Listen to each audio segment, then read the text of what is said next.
मध्ये वाढवल्यानंतर आपल्याबरोबर 50,000च्या पुढे लीड दिल्याशिवाय आपल्याला स्वस्त बसायचं नाही एवढं सांगतो। आणि येणाऱ्या 7 तारखेला मशालीच्या पुढचं बटन दाबून त्यांना प्रचंड मताने विजयी करा अशी अपेक्षा व्यक्त करतो आणि थांबतो। जय हिंद, जय महाराष्ट्र। धन्यवाद काशिद सर। व्यासपीठाच्या डाव्या आणि माझ्या उजव्या बाजूला उभा असलेल्या तमाम कार्यकर्त्यांना विनंती, आपण थोडंसं खाली बसून सहकार्य करा। यानंतर बार्शी नगरपालिकेची माजी नगरसेवक सन्माननीय देवकर मेंबर यांना या ठिकाणी विनंती आहे की आपण 2 मिनिटात आपलं मनोगत व्यक्त करावं। राष्ट्रवादी काँग्रेस पार्टीच्या महिला जिल्हाध्यक्ष सुवर्णाताई शिवपुरे या ठिकाणी आपलं मनोगत व्यक्त करतील।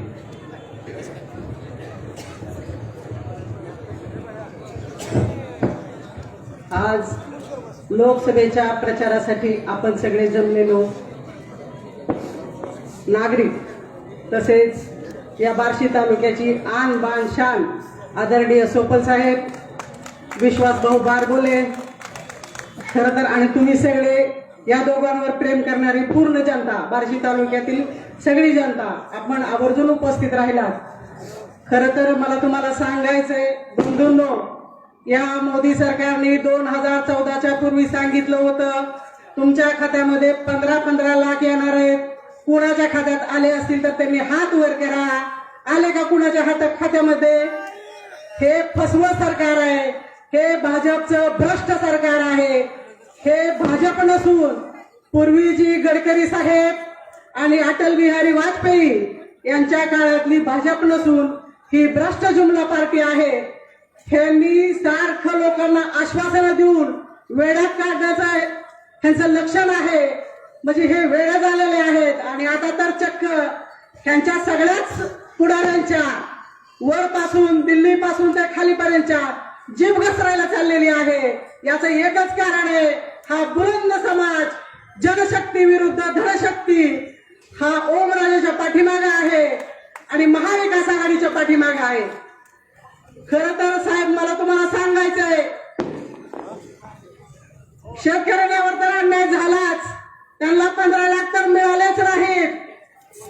सोयाबीनला भाव नाही, कापसाला भाव नाही आणि आमच्या महिलांवर सुद्धा अन्याय झाला। महिला खूप म्हणजे काम करावं का नाही करावं, ज्या कुस्तीपटू होत्या त्यांना राष्ट्रीय पदक मिळालेले होते, पण ती पदक सुद्धा त्यांना पाण्यात बुडवण्याची वेळ आली या सरकारनं। हे सरकार नालायक सरकार आहे। ह्या सरकारला महिलांचा नाही, गोर गरिबांचा नाही, तुमचा आमचा नाही, कुणाचाच कळवळा नाही। हे फक्त ह्यांचे बगल बच्चे मोठे करतात, ह्यांना हजार कोटीचे टेंडर देतात आणि त्यातून ह्यांची वसुली होते आणि तीच आता इलेक्शन मध्ये वापरतात आणि जनसामान्याला त्याचं आमिष दाखवतात। बंधूंनो मला तुम्हाला सांगायचंय, हे असल्या भाजप सरकारच्या नादी लागू नका, यांना देशाच्या बाहेर हाकलून द्या। कारण परवाचे रेवण्णा म्हणून खासदारकीला उभारलेला माणूस होता, त्यानं जवळजवळ 3000 महिलांवर बलात्कार केलेले आहेत। तो ब्रिजभूषण सिंह सुद्धा खासदार होता, त्यानं सुद्धा कुस्तीपटूंवर बलात्कार केलेला आहे। मग मला तुम्हाला विचारायचंय, आपल्या ज्या माता भगिनी असतील त्यांना आपल्याला असं लोकांनी अमानुषपणे छळ करावा त्यासाठी आपल्याला हे सरकार आणायचंय का? तर नाही आणायचं। आपल्याला ह्या सरकारला पाडायचंय, तर या सरकारला पाडण्यासाठी आपल्यासारखी जनशक्ती सगळ्या महाविकास आघाडीच्या पाठी सगळ्या महाराष्ट्रात उभी राहावी असं आम्हाला वाटतं। कारण हे सरकार खरंच अमानुषपणे छळ करतं, त्यामुळं आपण येत्या निवडणुकीमध्ये ओमराजे निंबाळकर सामान्याचा खासदार, फोन केला की उचलणारा खासदार, तुमच्या आमच्या गाठीभेटीसाठी बोलवलं की येणारा खासदार, चहा टपरीवर सुद्धा उद्घाटन करणं येणारा खासदार, अशी ओमराजेची ओळख आहे। त्यामुळं या ओमराजेच्या पाठीशी आपण सगळ्यांनी भक्कमपणे उभं राहायचंय आणि मतदान येत्या 7 तारखेला मशालीला मतदान करायचंय। मतदान करताना समोर जी चिठ्ठी येते ती मशालीचीच येते का बघा, कारण चंद्रपूर मध्ये हाताला मतदान झालं तर चिठ्ठी पडली होती कॅन्सलची। त्यामुळं आपल्याकडे घड्याळाची, आमच्या चोरलेलं घड्याळ जे पवार साहेबांचं पक्ष स्थापन केला होता तेव्हापासूनच चिन्ह होतं, ते चिन्ह आमचं चोरलं गेलेलं आहे आणि ते चोरलेल्या गड्या अपोजिट पार्टीला आपल्याला पडू शकतं. त्यामुळं तुम्ही सगळ्यांनी लक्ष ठेवणं गरजेचं आहे. विशेष तरुण युवकांना माझी विनंती आहे, तुम्ही बूथवर असता, तुम्ही वयस्कर माणसाच्या बरोबर राहा, त्यांना सांगा बाबा हे मशालीचं चिन्ह पडतंय का बघ, नसेल तर तुम्ही स्वतः लक्ष द्या आणि त्या माणसाकडून तसं मतदान करून घ्या. कारण ही भ्रष्ट जुमला पार्टी आहे, ही काहीही करू शकते, हे आपण 10 वर्षात अनुभवलेलं आहे. त्यामुळं आता त्यांच्यापासून सतर्क राहण्याची आपल्याला गरज आहे. येत्या 7 तारखेला आपण सगळ्यांनी ओमराजेंना भरभरून मतदान करा आणि ओमराजेंना निवडून संसदेत पाठवा. मराठ्यांचा बुलंद आवाज जो संसदेत उठेल आणि आपल्या आरक्षणासाठी ज्यांनी SIT लावा म्हणून जरांगेला सांगितलं त्यांना पाडा, एवढे एक मी सांगते आणि थांबते. जय हिंद, जय महाराष्ट्र, जय महाविकास आघाडी. धन्यवाद. धन्यवाद. शिवप्रताई मोठ्यानं घोषणा द्या. छत्रपती शिवाजी महाराज की, छत्रपती शिवाजी महाराज की जय भवानी, जय भवानी. धन्यवाद. यानंतर ऍडव्होकेट विकास जाधव यांना विनंती आहे की आपण आपलं मनोगत या ठिकाणी थोडक्यात व्यक्त करावं.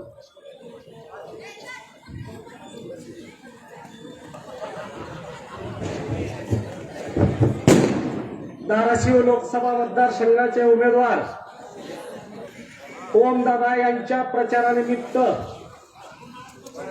जाहीर सभेच्या निमित्तानं उपस्थित असलेले बार्शी तालुक्याचा स्वाभिमान सन्माननीय सोपल साहेब, या ठिकाणी उपस्थित असलेले बार्शी नगर परिषदेचे नगराध्यक्ष विश्वास भाऊ, व्यासपीठावरील सर्व मान्यवर, समोर उपस्थित असलेले सर्व या तालुक्यात दडपशाही विरुद्ध झगडणारे बहादर कार्यकर्ते आणि पत्रकार बंधूंनो, ओमदादांना आपण मतदान करणार आहात. बार्शी तालुक्यातून 50,000चा लीड देणार आहात, याबद्दल शंका बाळगण्याचं कारण नाही. मित्रांनो, या ठिकाणी ओमदादांना का मतदान करायचं या संदर्भात आम्ही सांगण्यापेक्षा या बार्शी तालुक्यातील मतदारसंघातील जनता सांगते की ओमदादांना मतदान का करायचं. या मागच्या 10 वर्षामध्ये मोदी सरकारनं काय केलं या बाबतीत मी सांगणार नाही. गॅसचे भाव कसे कडाडले याबद्दल देखील बोलणार नाही. डिझेल पेट्रोलचा काय अवस्था करून ठेवली या संदर्भाने देखील मी काही सांगणार नाही. परंतु शेतकऱ्याच्या कांद्याचे वांदे केले, सोयाबीनची अवस्था काय करून ठेवली, अनेक पिकांच्या संदर्भात, धान्याच्या संदर्भात काय अवस्था केली, शेतकऱ्यांचं जगणं मुश्किल केलं.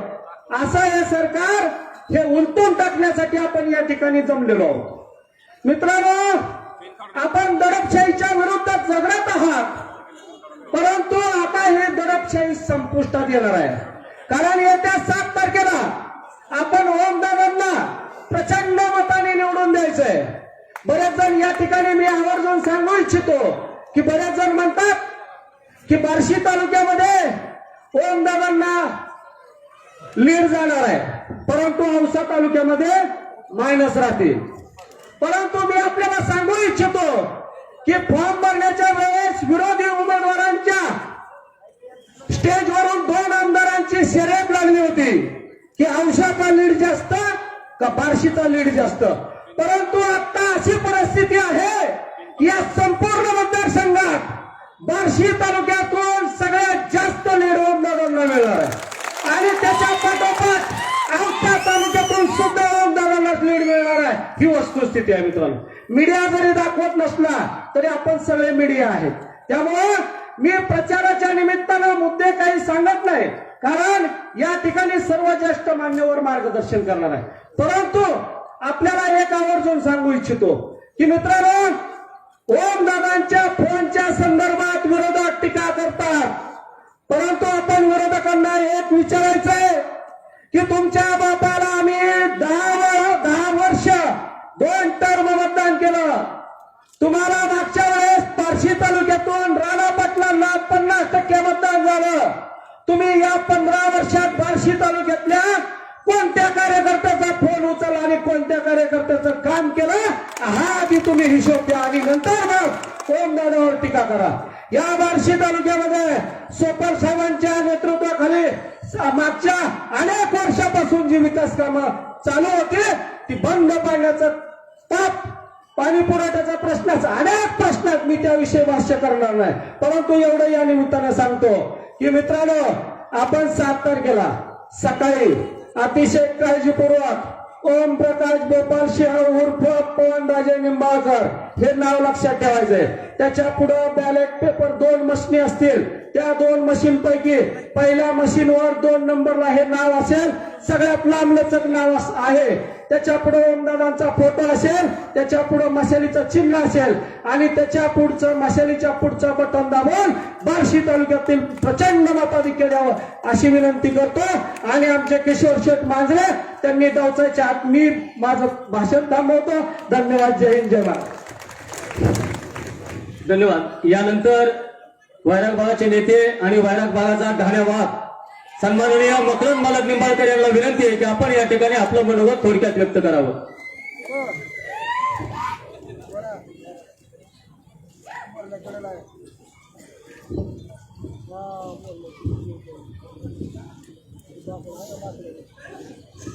ओमराजे निंबाळकर यांच्या प्रचारानिमित्त या ठिकाणी उपस्थित असलेले तुम्हा सर्वांचे नेते आदरणीय सोपल साहेब, विश्वासभाऊ वारवले, स्टेजवर उपस्थित असलेले सर्व नेते मंडळी आणि समोर उपस्थित असलेले सर्व वडीलधारी मंडळी आणि तरुण दोस्तांनो, परवा वैरागचं भाषण त्या आमदारांना लई जोमलंय. आमच्यावर आमच्या आई वडिलांनी अतिशय चांगले संस्कार केले. त्यामुळं एवढ्या खालच्या पातळीला मी जाणार नाही, कारण त्या बार्शीकरांनी जितक्या दिवस कसं सहन केलं असलं नेतृत्व हेच मी विचार करतो. कारण मी वैराग मध्ये बोलत असताना ज्या नानांच्या नावानं मतं मागतो त्या नानांचा फोटो तू पेपरमध्ये टाकत नाही. इलेक्शन लागलं, कारखाना आणि तालुक्याचा विषय काढता. एवढं म्हणल्यावर एवढं झोंबायचं काय कारण नाही तुम्हाला? खरं बोलल्यावर माणसाला झोंबतं. आणि काय भाषा, मी कोरके किंवा डिस्ले नाही, मी निंबाळकरा एवढं लक्षात ठेवा. उद्या तू भोसले चौकात कवाही मला बोलो आता त्या ठिकाणी उभा राहतो. अजून तुला वैराग आणि वैराग भागातली माणसं माहिती नाही ती एकदा माग लागली तर पुन्हा नदीच्या पलीकडे येऊ द्यायची नाही ती एवढी ताकद आमची आहे. आणि मला बार्शीकरांना विनंती करायची, बेहून राहू नका. हे भीत राहिले, बॅनराला ब्या दाखवते, आराला कार म्हणा, कारण ही प्रवृत्ती अतिशय वाईट आहे. साध्या साध्या गोष्टीवर जर लोकांना त्रास देण्याचं काम हे माणूस करत असेल, अरे आम्ही एखादा विषय मांडल्यानंतर तुला एवढा राग यायचं कारण काय? ज्या गोष्टी खऱ्या आहेत त्या मांडल्यानंतर तुला राग येतो. तू फक्त निंबाळकर नावामुळं वैराग भागातून तुला मतं पडली ती ही बी विसरू नको. कारण तुझ्या स्टेजवर संतोष दादा आहेत म्हणून मी गप बसलोय. इथून पुढं जर नीट नाही बोलला तर नदीच्या पलीकडे ये, तुला बाजारा मी दाखवतो. कारण आजपर्यंत आम्ही अनगरकराला सुद्धा भेटलो नाही. तू तर फक्त चाळीतलाय राजा. तू माझा नादच करू नको, कारण सगळ्याला माहित आहे मागच्या 15 वर्षाखाली मकरंद निंबाळकर काय होता ती सगळ्या त्या भागातल्या लोकांना माहित आहे. पुन्हा मला ती करायची वेळ येऊ देऊ नको एवढं तुला सांगतोय. कारण एक विचारानं आपण या ठिकाणी सर्वजण एकत्र आलोय. आम्ही मतं का मागतोय? आमचा उमेदवार गेली 5 वर्ष सर्वसामान्य माणसाची काम करतायत. ओमदादांनी कुणाचा फोन उचलला नाही असा माणूस नाही. त्या माणसाला मतदान करण्यासाठी आज गावोगावातील प्रत्येक गावातील माणूस, कुठलाच गाव मायनस राहणार नाही अशी परिस्थिती आज आपल्या तालुक्यातली आहे. आणि त्याला कुठलं ह्याला झालंय, जिथं जाईल तिथं 20-25 माणसं. काल सभेला बी जवळजवळ 9 वाजल्या तर खुर्च्या रिकाम्याच होते. त्याच्यामुळे इतकं चिडलं, 2दा हेलपडा घातल्या त्यानं चौकात. इकडून आलं माढा रोडला गेलं, माढा रोडवर आलं सोलापूर रोडला गेला. अरे तुझ्या वागणुकीमुळे ही परिस्थिती आज निर्माण झाली आहे. ज्या आशानं ह्या तालुक्यातील मराठा समाजाने तुला मराठ्याचा नेता म्हणून मोठं केलं, त्याच लोकांना तू आज संपवण्याचं काम करतोय. काय त्या डिस्प्लेनी तुझी गोडं मारलं होतं? काय कोरक्याने तुझं गोडं मारलंय? तुझ्यासाठी आमदार करण्यासाठी तुझ्या पहिल्या इलेक्शनला मी होतो त्यावेळेस तुझ्या गाडीला डिझेल डिस्प्लेनी टाकलेला ही विसरू नको तू. ज्या माणसांनी तुम्हाला मोठं केलं गेल्या वेळेस, विश्वास भाऊ, डिस्ले, कोरके हे सगळे बरोबर तुझ्या होते. आणि आज त्यांनाच संपवण्याची भाषा करतो. म्हणजे कुठल्या प्रवृत्तीचा माणूस मी एकटाच पाहिजे, कोण मोठं झालेलं याला चालत नाही. त्यामुळं माझी विनंती आहे बार्शी शहरातल्या लोकांना, भिवू नका. अरे एक दिवस मारायचंय, शिळी होऊन जगण्यापेक्षा वाघ होऊन जगा. कारण ही प्रवृत्ती जर पुढे वाढली तर कुणाला घराच्या बाहेर निघायला सुद्धा मुश्किल होईल. अजून ह्याच्यात काहीच नाही, पुढचं विधानसभा आहे, त्याच्या आधीच ही कुरकुर करायला लागले. पुन्हा निवडून आल्यावर तर कसं करेल ह्याचा विचार तुम्ही करा. बारची करायला आमच्या वायरा भागातली माणसं भेट नाही ती, कारण आम्हाला पहिल्यापासून सवय आहे ती करायची. उगा आता ह्या 10 वर्षात आम्ही जरा शांत राहिले, त्याच्यामुळे तो आमच्या नादी लागू नको. त्यामुळं जास्त काय बोलत नाही. ओमदादांचं चिन्ह आहे मशाल, मशाला पुढचं बटन दाबून आपण जास्तीत जास्त मताधिक्यानं निवडून द्यावं एवढी विनंती करतो आणि माझं संपवतो. जय हिंद, जय महाराष्ट्र. धन्यवाद मुकरम मालक. यानंतर बार्शी तालुक्याचा ढाण्यावाग सन्माननीय युवराज बापू पाटे यांना विनंती, आपण कृपया व्यासपीठावर यावं. युवराज बापू पाटे माजी सभापती. त्यानंतर नागेश नाकोलकोटे यांना विनंती आहे की आपण आपलं मनोगत या ठिकाणी व्यक्त करावं. मुकरम मालक, जे अपेक्षित आहे लोकांना ते तुम्ही बोला. देशातली, दिल्लीतली दादागिरी मोडीत काढायला अख्खा भारत पेटून उठलाय. तसाच बार्शीतली दादागिरी मोडीत काढायला अख्खा बार्शी तालुका पेटून उठलाय.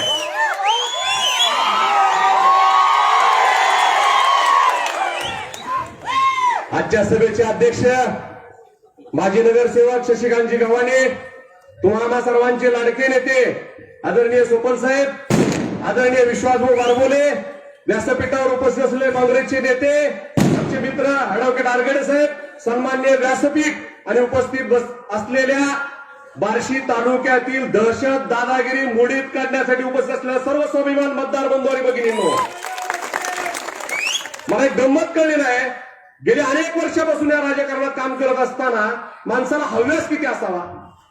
आपण कोण होतो, कोण झालोय. किमान पक्षी आता 2 घास आनंदाने स्वतः खावेत, दुसऱ्याला खाऊ द्यावेत. स्वतःचा आनंदात विरजन पाडायचं, दुसऱ्याच्या आनंदात विरजन पाडायचं. कुठवर हे चालणार आहे? वाघ म्हणलं तरी खाताय, वाघ्या म्हणलं तरी खाताय, वाघोबा म्हणलं तरी खाताय, आणि मग हल्ला वाटणं म्हणल्यावर काय करताय? त्यामुळं कृपा करून सन्माननीय तुम्हाला विनंती आहे, या सभेच्या माध्यमातून विनंती आहे, शेवटी मतदाराची ताकद खूप मोठी असते. तुमची दादागिरी दहशत चालणार नाही. तुमच्या दादागिरी दहशती समोर हा बार्शीकर कधी दाद देणार नाही. पृथ्वी गोल आहे, कुणी ताम्रपट घेऊन आलेलं नाही. पण त्याचं नव्हतं अनेकांचं झालंय, या भारत देशात अनेकांचं बघितलंय. त्यामुळे कृपा करून येणाऱ्या काळात बार्शी तालुक्यातली दहशत आणि दादागिरी जर मोडीत काढायची असेल तर महाविकास आघाडीच्या माध्यमातून जी मजबूत फळी उभी राहिली आहे त्याच्या पाठीशी ताकदीने उभं राहा. येणारी निवडणूक लोकसभेची आहे. लोकसभेच्या निवडणुकीच्या निमित्तानं आम्ही सगळेजण तुमच्या समोर आहोत. बार्शी तालुक्यात एक वेगळी क्रांती झाली आहे. मतदारांनी निवडणूक हातात घेतली आहे. प्रत्येक गावोगावी स्वतःच्या खिशातला कष्टाचा पैसा देऊन प्रचारामध्ये या ठिकाणी मतदार सहभागी होतोय. ही वेळ कधीही नव्हती आणि ही वेळ केव्हा येत असते, जेव्हा सत्तेची नशा, माज आणि मस्ती जिरवायची इच्छाशक्ती या मतदाराची जागृत होते, तेव्हा ही वेळ येत असते. आणि आज बार्शी तालुक्याची सर्वांची इच्छाशक्ती आहे की माज आणि मस्ती जिरली पाहिजे. माज आणि मस्ती मग तो दिल्लीतले असेल किंवा गल्लीतले असेल, कृपा करून ती माज आणि मस्ती चालत नसते, फार काळ टिकत नसते. या ठिकाणी सांगण्याचं तात्पर्य असं आहे, गेल्या काही दिवसातलं चित्र आपण पाहतोय, आणीबाणीसारखं चित्र आहे. कोण कोणाच्या लग्नाला जाईना, कोणी कोणाच्या कार्यक्रमाला जाईना, दुकानात अडचण आणल, यार्डात काहीतरी करत, प्रत्येक गोष्टीत अडचणी, पाहुण्यारावळे एकमेकाला भेटत, याच्यापेक्षा काय दुर्दैव. आणि ही वेळ जी आहे, ही दहशतीचं जे वातावरण आहे, माणसं बोलत नसतील, परंतु माणसाच्या चेहऱ्यावरची भूमिका आणि त्यांच्या पडणाऱ्या टाळ्या हीच त्यांचा प्रतिसाद असतोय. कृपा करून या तालुक्याला चांगलं वळण आहे. आपण ही सन्माननीय आहात. आपण 10 वर्ष आमदार की त्या ठिकाणी 10 वर्ष नगरपालिका, राहिलेल्या प्रशासकाचा 2 वर्ष कालावधी, पंचायत समिती साधारण 20 वर्ष, एवढी वर्ष सत्तेत आहात. विकास याच्यावर जर बोलायचं असेल तर त्याची स्पर्धा लावा, विकासावर बोला, विकासाच्या भूमिकेतून तुम्ही पुढे या. आजची निवडणूक वेगळ्या अर्थानं वेगळ्या वळणावर गेलेली आहे. या ठिकाणी आपण पाहतोय, सकाळी टूथपेस्ट पासून संध्याकाळच्या गुड नाईट पर्यंत प्रत्येक वस्तूवर 18% जीएसटी लागलाय. विश्वास भाऊ या ठिकाणी आहेत. विश्वास भाऊंच्या कारकिर्दीत आम्ही नगरपालिकेत काम करत होतो. पूर्वी शासनाकडून येणारा निधीचा फ्लो कमी असायचा. नंतरच्या काळात त्या ठिकाणी तो फ्लो जीएसटी मुळे वाढत गेला आणि येणारे पैसे जास्तीचे येत गेले. या बार्शी तालुक्यात, बार्शी शहरात काम करत असताना नगरपालिकेच्या माध्यमातून स्वपन साहेब पाणी पुरवठा मंत्री असताना 85 कोटी रुपये या पाणी पुरवठ्याला खर्च केले. असल्या पडत्या उन्हाळ्यात त्या ठिकाणी 484ची उजनीची लेवल असताना देखील बार्शीकरांना 1 दिवसाआड पाणी पुरवठा होत होता. बार्शीकरांनो, बोलण्यासारखं खूप आहे, वक्ते खूप आहे, त्यामुळे मी जास्तीचा वेळ घेणार नाही. परंतु पाणी न आल्यानंतर तुमच्या खिशाला जी चाट बसली आहे, तुमच्या खिशातले जी 400-500 रुपये टँकरला गेलेत, नगरपालिकेची नळ कनेक्शन बंद करून जी बोर घ्यावे लागले, त्याचा खर्च आणि भुर्दंड जो तुमच्या माथ्यावर पडलाय, त्याचा हिशोब करायची वेळ आली आहे. परिस्थिती बदललेली आहे, परिस्थिती विरोधात जाते आहे. असं म्हणून करता 1000-500 घेऊन कोणीतरी येतील, नक्की घ्या, ते तुमचे आहेत, हक्काचे आहेत. पण मागचाही आणखीन हिशोब तुमच्याकडे पेंडिंग राहणार आहे. तो येणाऱ्या निवडणुकीत आपण करूयात. या निवडणुकीत तुम्हाला सर्वांचे लाडके उमेदवार आणि जनमनाचा खासदार, दिल्लीत मतदारसंघाचा, सगळ्या जाती धर्माचा आवाज उठवणारा खासदार म्हणून ओमराजेंना आपण विजयी करायचं आहे. त्यांचं चिन्ह आहे मशाल. मशाल चिन्हासमोर बटन दाबून मोठ्या मताधिक्यानं आपण त्यांना विजयी करूयात, एवढंच आवाहन करतो आणि माझं मनोगत संपवतो. जय हिंद, जय महाराष्ट्र. यानंतर बार्शी तालुक्याचा ठाण्याबाग माजी सभापती युवराज बापू काटे यांना विनंती आहे, आपण या ठिकाणी आपलं मनोगत व्यक्त करावं.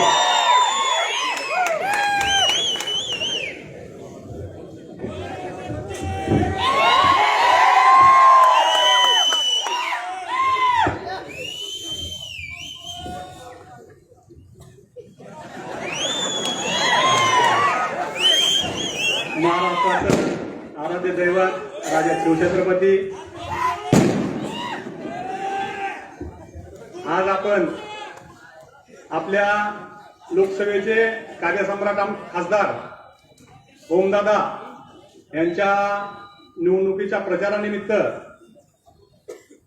जमलेलो आहोत. एक खासदार कसा असावा याचं देशातील सर्वोत्तम उदाहरण म्हणजे ओमदादा. आज या निवडणुकीला आज या सभेसाठी उपस्थित असणारे आपले सोपल साहेब, ज्यांनी पूर्ण आयुष्य कार्यकर्त्याच्या कामासाठी आणि आनंदासाठी घालवलं, असे आमचे आदरणीय सोपल साहेब.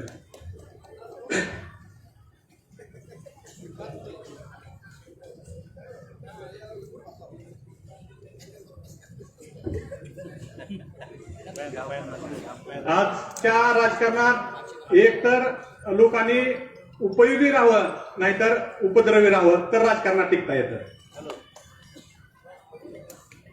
आपले दादा इतके उपयोगी आहेत ओमदादा, की हे 6-7 आमदार, उपद्रवी आमदार त्याच्या बोकांडी बसलेले आहेत. दादाच्या या उपयोगी गुणामुळे बार्शी तालुक्यातील आपल्या गटासोबतील विरोधी पक्षातील सुद्धा 70% लोक पदाधिकारी सरपंच त्यांच्या बाजूचं मनापासून काम करत आहेत. त्या सर्वांना सोपल साहेबाच्या वतीनं तुम्हाला आश्वासित करतो की दादांची उतराई, दादाने तुमचं 5 वर्ष काम केलंय. या 5 वर्षाच्या कामाच्या बदल्यात तुम्ही ह्या निवडणुकीत त्यांना मतदान करणार आहात.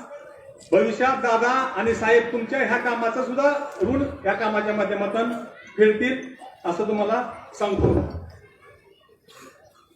खरं तर राजकारण करत असताना आपण ज्या समाजाच्या जीवावरती काम करत असतो त्या समाजाचं काहीतरी देणं असतं. ह्या बार्शीच्या मराठा आमदारानं मराठा समाजासाठी काय एखादं काम केलं हे एखादं त्यांना सांगावं आपल्याला. फक्त बोलताना माणसात बोलायचं साहेब की मराठा समाजाच्या पोरांनी भांडण करू नये, गोंधळ करू नये, स्टेजवर सांगायचं. स्टेजवर खाली उतरला की नाही म्हणतात फोन करून 5 गुन्हेगार दाखल करायला सांगायचं. अशा पद्धतीचा हा आमदार. आणि सांगताना सांगायचं की फक्त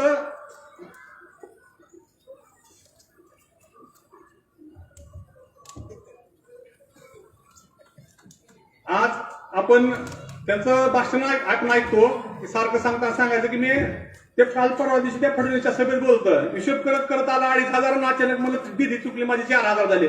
अरे 4,000 कोटीची जर तू कामं गेली असती तर ही सगळी झोपलेली माणसं तुला मतदानाला प्रचाराला फिरायची काय गरज पडली असती? निवांत घरी बसून तुझं मतदान निवडून आला असता तुझा नेता.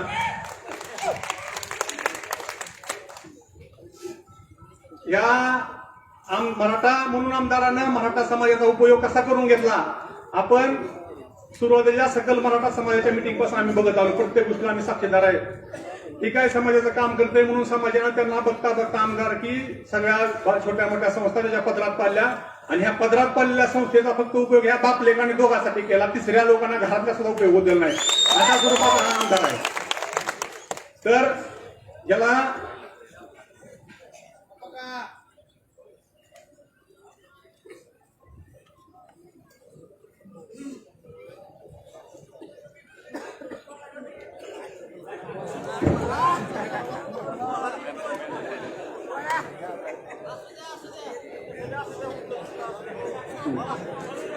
ह्याचं सांगायचं काम फक्त म्हणताना मराठा आमदार म्हणायचं आणि प्रत्येक ठिकाणी मराठा माणसाच्या कार्यकर्त्यांच्या पोरांना अडकेल. मध्यंतरी संभाजी महाराजांची स्वराज्य संघटना तालुक्यात काम करत होती.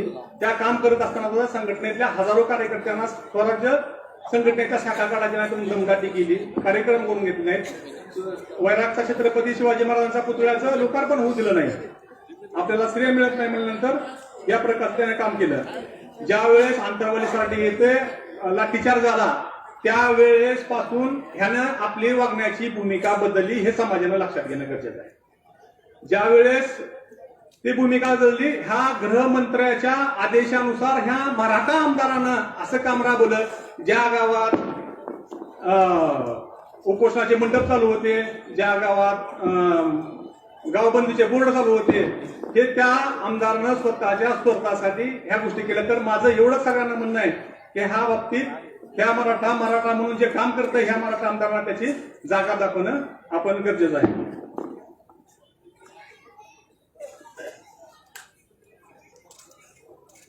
ठीक आहे.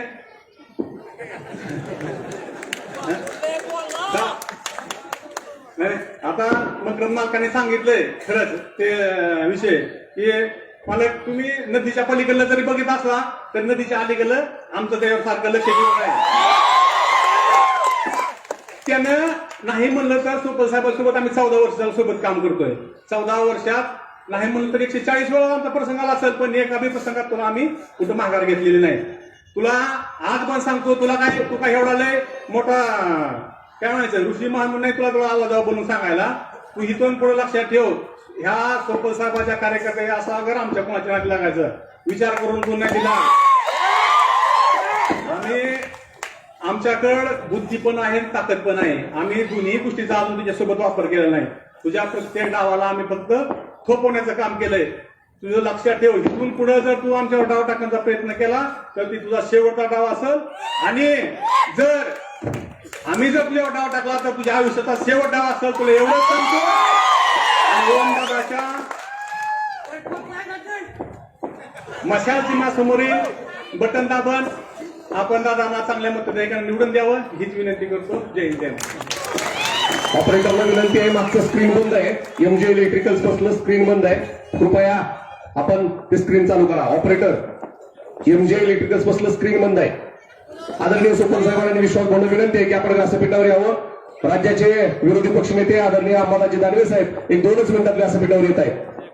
शिवसेना उद्धव बाळासाहेब ठाकरे, राष्ट्रवादी शरद पवार गट, त्यासोबतच काँग्रेस, आमचा भारतीय कम्युनिस्ट पक्ष, इथं जमलेले सर्व मतदार बंधू आणि भगिनींनो, देशाभरामध्ये असणारी जी परिस्थिती आहे, ही परिस्थिती तुम्हाला संपूर्णपणानं आता माहीत झालेली आहे. देशाभरामध्ये असणारी महागाई, बेरोजगारीचा प्रश्न, शेतकऱ्यांच्या आत्महत्या आणि हे सगळं जे आता बोललेले सगळे जे नेते, हे नेत्यांनी बोललेले जे सर्व वातावरण आहे, ह्या वातावरणावरती जर का ठामपणानं आपल्याला ह्या मोदी आणि भाजपला जर का हटवायचं असेल तर ओमदादा यांच्या मतदान त्यांना करावं. त्यांचं जे मशालीचं जे चिन्ह आहे त्याच्या पुढे मतदान केलं पाहिजे. देशाभरामध्ये भारतीय कम्युनिस्ट पक्ष, मार्क्सवादी कम्युनिस्ट पक्ष आणि त्यासोबतच असणारे जे डावे पक्ष आहेत, हे ह्या इंडिया आघाडी सोबत अत्यंत ताकदीनं, निष्ठेनं आणि चिकाटीनं उभे आहेत. काही सुद्धा घाबरायचं जे काही वातावरण आहे हे संपवण्यासाठी कम्युनिस्ट पक्षानं ह्या इंडिया आघाडी सोबत राहण्याचा निर्णय घेतलेला आहे. आपण बघितलं असेल भाजप काय करतोय, भाजपचे नेते काय करतायत. भ्रष्टाचार करणारे जे लबाड आहेत, स्त्रियांवरती बलात्कार करणारे, तरुणांना बेरोजगार ठेवणारे, युवकांना कसलीही रोजगाराची संधी न देणारे जे बघतायत, ह्या लोकांनी कसल्याही परिस्थितीमध्ये बेरोजगार असतील, तरुण असतील, महिला असतील, यांच्यावरती अन्याय आणि अत्याचार करायला सुरुवात केलेली आहे. शेतकऱ्यांच्या आत्महत्यासोबत बेरोजगारांच्या सुद्धा आत्महत्या सुरू झालेल्या आहेत. ह्या परिस्थितीमध्ये आपण महागाई आपण बघतोय, बेरोजगारीचा प्रश्न आहे आणि भ्रष्टाचाराचा हा जो काही मोठा आगबोंब उभा राहिलेला आहे, ह्या मोदींनी आणि ह्या भाजपने ह्या देशामध्ये हा राक्षस मोठा केलेला आहे. RSS आणि या भाजपच्या विरोधामध्ये आपण ठामपणानं, कष्टकरी जनतेनं, आम्ही मागच्या काळामध्ये 6 महिन्याखालीच जवळजवळ 10,000 पत्रक भाजप हटाव देश बचावची मोहिमेची पत्र आम्ही बार्शी शहरामध्ये आणि तालुक्यामध्ये वाटलेली आहेत. तर काही घाबरण्याचं काही कारण नाही.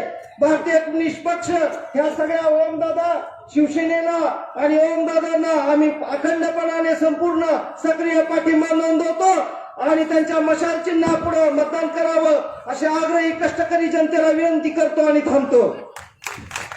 त्यानंतर इक्बाल शेख पटेल, राष्ट्रवादी काँग्रेसचे जिल्हा उपाध्यक्ष इक्बाल शेख पटेल या ठिकाणी आपलं मनोगत व्यक्त करतील. किधर देख रहा है किधर नजर है प्यारे, किधर देख रहा है किधर नजर है प्यारे, तू जिसको ढूंढ रहा है वो यहाँ मौजूद है प्यारे, तू जिसको ढूंढ रहा है वो यहाँ मौजूद है प्यारे. और सिर्फ हाथों में खंजर ही नहीं आंखों में लहू चाहिए, सिर्फ हाथों में खंजर ही नहीं आंखों में लहू चाहिए. दुश्मन भी है खुदा मुझे अब खानदानी चाहिए, दुश्मन भी है खुदा मुझे अब खानदानी चाहिए. आज सरेआम कहता हूं लिख लेना, आज सरेआम कहता हूं लिख लेना, ये धरती मेरा वतन है लिख लेना, और मर जाऊं तो मेरी कब्र पर हिंदुस्तान लिख देना. जय हिंद जय भारत.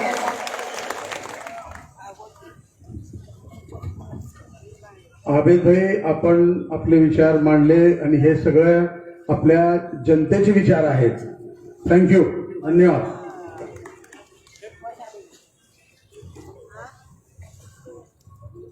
धाराशिव उस्मानाबाद लोकसभा 2024 त्याच्या प्रचारार्थ या सभेत व्यासपीठावर उपस्थित आपले सर्वांचे लाडके नेते, माजी मंत्री, माजी आमदार दिलीपरावजी सोपल साहेब, तसेच या बार्शीचे माजी नगराध्यक्ष, राष्ट्रवादी काँग्रेसचे बार्शी तालुक्याचे नेते विश्वासभाऊ बारबोले व मान्यवर व्यासपीठ समोर बसलेले सर्व वडीलधारी मंडळी व युवक मित्रांनो, आज ही आत्ताची जी निवडणूक आहे ही देशाची निवडणूक आहे. आपण सर्वांनी खूप विचार करून मतदान केलं पाहिजे. राज्याचे विरोधी पक्षनेते आमदार अमरनाथजी दानवे साहेब यांचं व्यासपीठावरती आगमन होत आहे.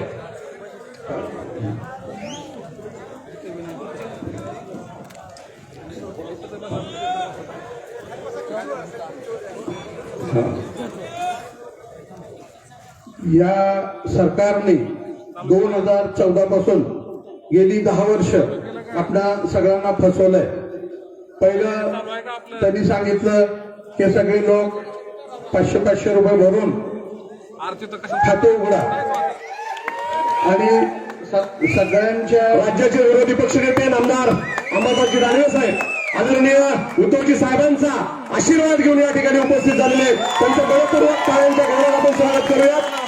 जय भवानी, जय जय जय जय जय भवानी.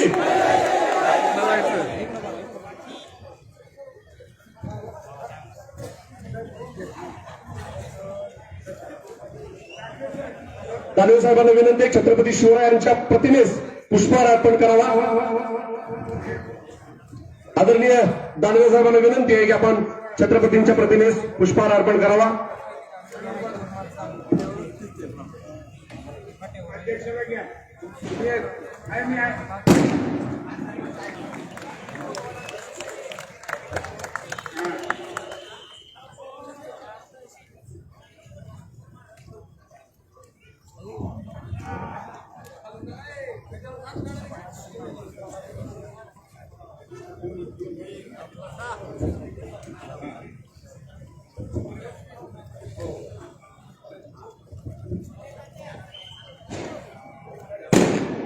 या सरकारने आपल्या सर्वांना गेली 10 वर्षापासून फसवण्याचं काम चालू ठेवलंय. पहिलं त्यांनी सांगितलं की प्रत्येकाच्या खात्यामध्ये 15 लाख रुपये येतील.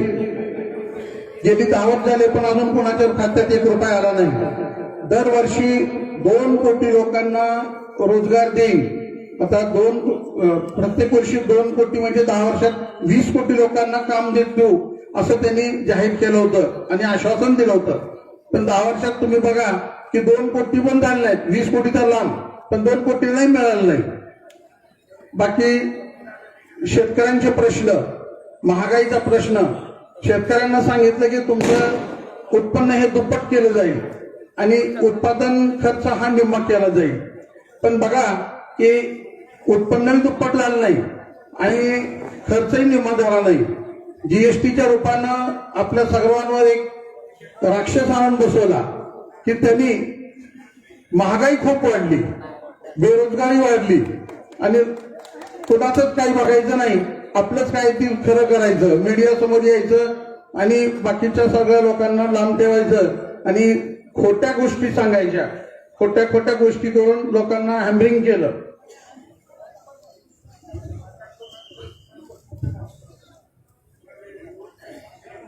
या देशामध्ये कित्येक अशा घटना घडल्या. जर आपण पाहिलं मणिपूरची घटना, त्या घटनेवर पण आपले पंतप्रधान काहीच बोलले नाहीत. एक आपली माता भगिनी स्त्रीला निर्वस्त्र करून त्याची धिंड काढण्यात आली. ही आपली ह्या देशाची संस्कृती नाही. आणि आता एक गोष्ट फक्त सांगतो की मागच्या आठवड्यात आपल्या पंतप्रधानांनी मुस्लिम समाजाबद्दल खूप वाईट वक्तव्य केलं. त्यांनी सांगितलं की हे घुसपैठ. अरे कसे घुसपैठ झाले हो? आमचा जन्म इथला, आम्ही इथं वाढलो आणि आम्ही इथंच दफन होणार. आम्हाला घुसपैठ म्हणायचं काही कारण नाही. ह्या देशाला स्वातंत्र्य मिळवण्यात मुस्लिमांचाही वाटा आहे. मुस्लिमांनी तिथं बलिदान दिलेलं आहे आणि हे अशा सगळ्या खोट्या गोष्टी करून जातीय तेढ निर्माण करायची आणि आपला एकोपा खराब करायचा, हे चांगलं नाही. मी फक्त आता जास्त बोलत नाही. प्रमुख वक्ते आहेत त्यांना बोलायचं आहे, आपल्याला त्यांना ऐकायचं आहे. फक्त आता मी एकच विनंती करतो की येत्या 7 तारखेला निवडणुकी आपल्या मतदानाच्या माध्यमातून आपण यांना यांची जागा दाखवली पाहिजे. आपले ओम राजे यांचे चिन्ह आहे मशाल, त्या मशालीच्या चिन्हासमोर त्यांचा फोटो येईल, त्याच्या पुढे बटन असेल, ते मशालीचं पुढचं बटन दाबून ओम राजेंना भरघोस मताने निवडून द्यावं अशी मी सर्वांना विनंती करतो आणि माझे 2 शब्द थांबवतो. जय हिंद, जय महाराष्ट्र, जय ओमराजे. त्यानंतर काँग्रेस पार्टीचे अध्यक्ष जीवनदत्त आरगडे या ठिकाणी आपलं मनोगत व्यक्त करतील. 2 बॉलमध्ये 12 रन काढा म्हणले साहेब. आजच्या या लोकसभा निवडणुकीच्या पार्श्वभूमीवर आयोजित असणाऱ्या या प्रचार सभेच्या निमित्तानं आपल्या राज्याच्या विधान परिषदेचे विरोधी पक्ष नेते नामदार अंबादासजी दानवे साहेब, आपल्या बार्शी तालुक्याचे अनभिषिक्त सम्राट, हेरिटेज लीडर, आनंद यात्री आदरणीय दिलीपरावजी सोपल साहेब, आपल्या बार्शीचे राष्ट्रवादी काँग्रेसचे नेते आदरणीय विश्वास भाऊ, विरोधी पक्ष नेते आदरणीय अक्कलकोटे साहेब, आमचे सर्व काँग्रेस पार्टीचे, शिवसेनेचे आणि राष्ट्रवादी काँग्रेसचे सर्व पदाधिकारी. मुळात इम्रान प्रतापगडी हे एक मोठे शायर आहेत. त्यांनी एक मोठं वाक्य सगळे देशभरात पसरवलंय. ते वाक्य हे आहे, चाय बेचने वाला सारा देश बेच रहा है, चाय बेचने वाला सारा देश बेच रहा है. हे देशात आणि आपल्या बार्शी तालुक्यात माल बेचने वाला सारा गांव खरीद रहा है, माल बेचने वाला सारा गांव खरीद रहा है.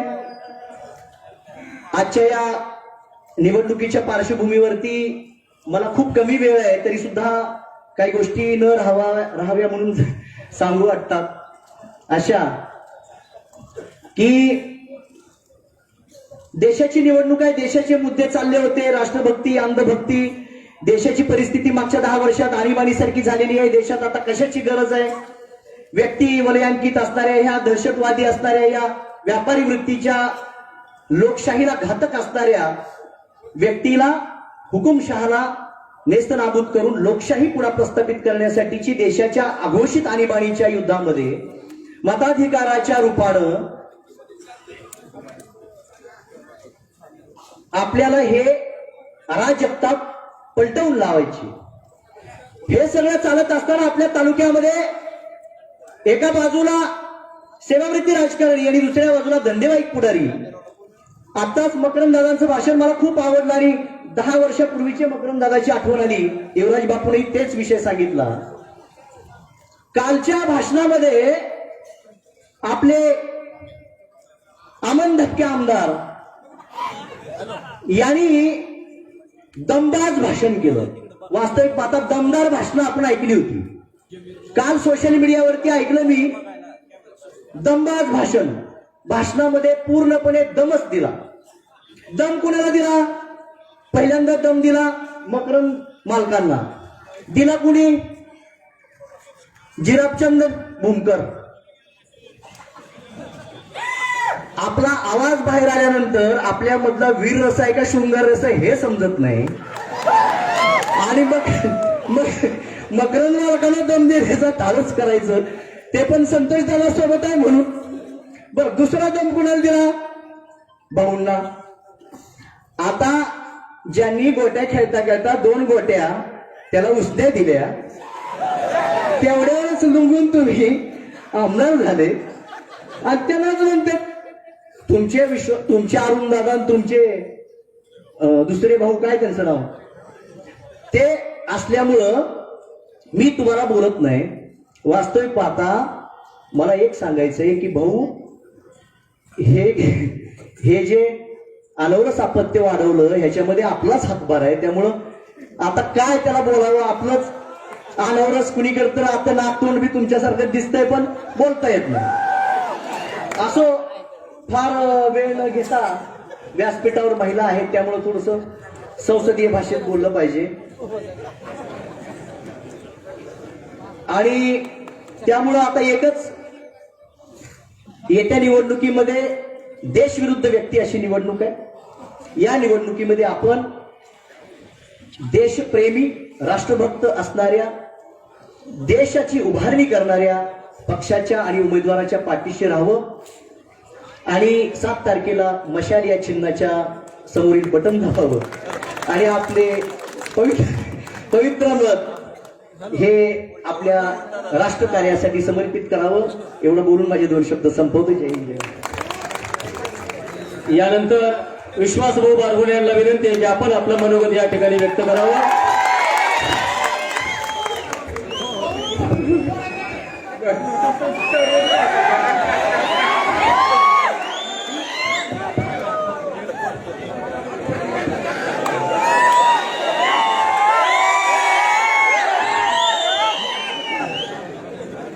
या ठिकाणी होय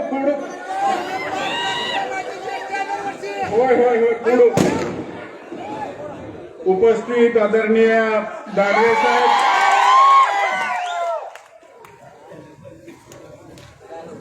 आदरणीय सोपल साहेब, या ठिकाणी उपस्थित काँग्रेस, राष्ट्रवादी, शिवसेना, सर्व पक्षाचे, मित्र पक्षाचे सर्व पदाधिकारी, मोठ्या संख्येने या ठिकाणी उपस्थित असलेले सर्व वडीलधारी मंडळी आणि तरुण मित्रांनो, आज महाविकास आघाडीचे आपले उमेदवार आदरणीय ओमदादा यांच्या प्रचाराच्या निमित्तानं आपण या ठिकाणी सर्वजण उपस्थित आहात. बऱ्याच दिवसांनी आपला सर्वांचा उत्साह या ठिकाणी पाहायला मिळतोय. आपले उमेदवार गेली 5 वर्ष झालं खासदार म्हणून आपण त्यांना निवडून दिलं होतं. त्यांनी कशा प्रकारे या ठिकाणी काम केलं ते बार्शीकरांना नव्याने सांगायची फार गरज नाही. अतिशय प्रामाणिकपणे गेली 5 वर्ष एक सर्वसामान्य माणसाला केंद्रबिंदू म्हणून या मतदारसंघातली सेवा केलेलं आपण पाहतोय. गेल्या काही वर्षापासून आपण बघतोय त्यांचं कोरोना काळातलं काम पाहिलं. साध्यातल्या साध्या गोरगरीब मजुरांना मदत करण्याची त्यांची मनापासूनची भावना पाहिली. आणि सगळ्यात महत्वाचं, पक्षाबरोबर एकनिष्ठ राहिलेलंही आपण या ठिकाणी त्यांना पाहिलं. हा माणूस, आपला उमेदवार 50 खोक्यावर लाथ मारून इमानदार राहिला. आणि आज या मतदारसंघामध्ये आपण परिस्थिती बघतोय, गावगावचे लोक वर्गणी करून त्यांना निवडून द्यायचा अतिशय मनापासून प्रयत्न करतात. लोक वर्गणी कधी करतात? ज्या वेळेस एक परिवर्तन घडत असतं, एक लोकातून चळवळ निर्माण झालेली असते. आणि आज या ठिकाणी निश्चितपणानं सांगतो, आपल्या तालुक्यातनं जवळजवळ आम्ही जसं जसं प्रत्येक गावात फिरत गेलो, लोकांशी संवाद आम्ही साधला, 30 ते 40 हजार मताचा लीड आपला तालुका निश्चितपणानं ओमराजे निंबाळकर यांना दिल्याशिवाय राहणार नाही, असं मी या ठिकाणी ठामपणानं सांगतो. मित्रांनो, हे हुकुमशाही सरकार माझ्या अगोदरच्या अनेक वक्त्यांनी सांगितलं, दिल्लीपासून गल्लीपर्यंत हुकुमशाही. आज आपण बघतोय एक केजरीवाल सारखा अतिशय प्रामाणिकपणानं देशामध्ये एक नंबरचा काम करणाऱ्या मुख्यमंत्र्याला पण त्यांनी निवडणुकीच्या तोंडावर जेलमध्ये बसवलं. अनिल देशमुख असतील, हसन मुश्रीफ असतील, आपल्या जिल्ह्यातले परवा 4-5 दिवसाखाली अभिजित पाटलासारखा एक पवार साहेबांच्या बरोबर काम करणारा माणूस उत्तम प्रकारे 2 कारखाने त्यांनी चालवत होता. जिल्ह्यामध्ये सगळ्यात जास्त भाव त्यांनी दिला. आपल्या तालुक्यातलाही ऊस त्या ठिकाणी आपण पाठवला होता. आज नुकसान कुणाचं झालं? शेतकऱ्यांचं नुकसान होणार आहे का? अशा प्रकारे चांगल्या काम करणाऱ्या माणसाला सातत्यानं या बीजेपीनं त्रास दिलेला आहे. दुसरी एक महत्वाची गोष्ट मी या ठिकाणी सांगू इच्छितो. सर्वोच्च न्यायालयाचे न्यायाधीश यांनी आव्हान केलं 100% मतदान करा. न करत इशारा दिलेला होता. आज या देशामध्ये जर आपला विश्वास कुणावर असेल, जर आपल्याला अन्याय व्हायला लागलेला असेल, तर अशा वेळेस आपण न्यायालयाचं दार ठोठावतो. या देशाची न्याय व्यवस्था सुद्धा खिळखिळी करण्याचं काम या भाजप सरकारनं या ठिकाणी केलेलं आहे. आज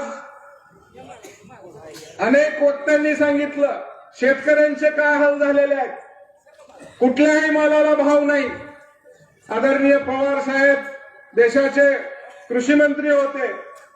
अतिशय व्यवस्थितपणानं या देशातल्या सर्व शेतकऱ्यांना केंद्रबिंदू मानून काम केलं.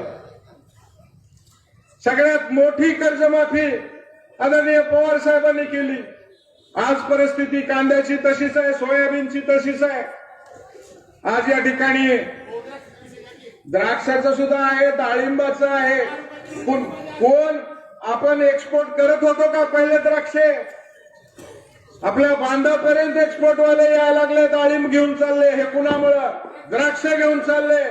आदरणीय पवार साहेबांनी हे काम त्या ठिकाणी केलेलं आहे, आपल्या सर्वांना माहित आहे. आणि आज भाजपवाले टीका करतात. परवा कुठं अतृप्त आत्मा वगैरे अशा गोष्टी बोलल्या गेल्या. मला सांगायचंय, बारामतीमध्ये पवार साहेब त्यांना बोलवतात, त्या ठिकाणी तोंड भरून कौतुक करतात. ज्यावेळेस गुजरातमध्ये भूकंप होतो त्यावेळेस पवार साहेबाला तिथं बोलवलं जातं, त्यांचं मार्गदर्शन घेतलं जातं आणि निवडणुकीच्या तोंडावर तुम्ही अशी घाणेरडी टीका करता. या महाराष्ट्रातली जनता कदापिही त्यांना माफ करणार नाही. या निवडणुकीच्या निमित्तानं दाखवून देतील. आज उद्धव साहेबांचा पक्ष फोडला, पवार साहेबांचा पक्ष फोडला. या महाराष्ट्रामध्ये एक सहानुभूतीचं वातावरण निर्माण झालेलं आहे आणि निश्चितपणानं हे जे भाजपचं सरकार आहे उलटून टाकल्याशिवाय या महाराष्ट्रातली जनता स्वस्थ बसणार नाही, असं चित्र आपल्याला पाहायला मिळत आहे. मोर्चा एक शेतकरी कुटुंबातला माणूस रस्त्यावर उतरतो आणि समाजासाठी ज्यावेळेस न्याय हक्कासाठी या ठिकाणी आंदोलन करतो, त्यावेळेसची काय परिस्थिती होती. ज्या समाजानं वेळ अतिशय थोडा राहिलेला आहे. मला एक 2-3 मुद्दे महत्वाचे, 2च मुद्दे आता मांडतो. तर ती ही परिस्थिती अगोदरच्या वक्त्यांनी, आता पुढं अजून आपल्याला भरपूर वेळा एकत्र यायची संधी मिळणार आहे.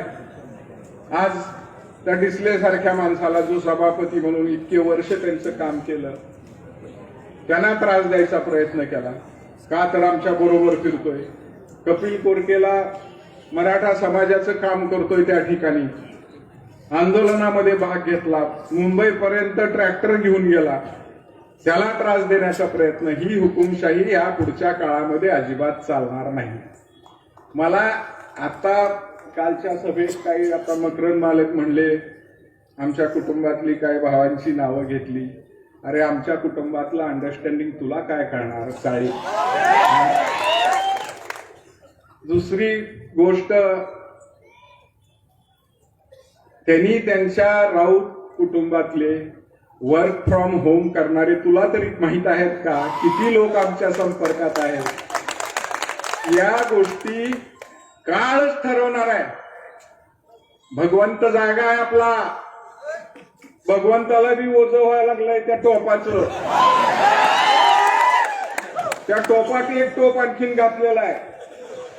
इथं बार्शीकरांच्या पुढं भल्या भल्यांची नीटनेटकी झालेली आहे. पण जर तुम्ही ठराविक लेवल सोडून पटरीच्या बाहेर गेलं तर ते भगवंताचंच लक्ष त्या ठिकाणी असतंय. बोलण्यासारखं भरपूर आहे, परंतु चोपल साहेब बोलणार आहेत, प्रमुख वक्ते आपले बोलणार आहेत. पुन्हा एकदा विनंती करतो की सगळ्यांनी ओमराजेंच्या पाठीशी खंबीरपणानं आपण उभा राहिलेलो आहोतच. फिरत असताना सगळीकडे फिरलोय आम्ही. प्रत्येक गावात 70-80 त्यांच्या स्टेजवर बसणारी सुद्धा आपल्याला मदत करणार आहेत. भरपूर लोक आहेत असे, काळजी करू नका. तर या ठिकाणी मशाली पुढचं बटन दाबून जास्तीत जास्त मतदान करावं अशी विनंती करतो आणि मी माझे 2 शब्द संपवतो. जय हिंद, जय महाराष्ट्र. यानंतर आदरणीय दिलीपरावजी सोपल साहेब.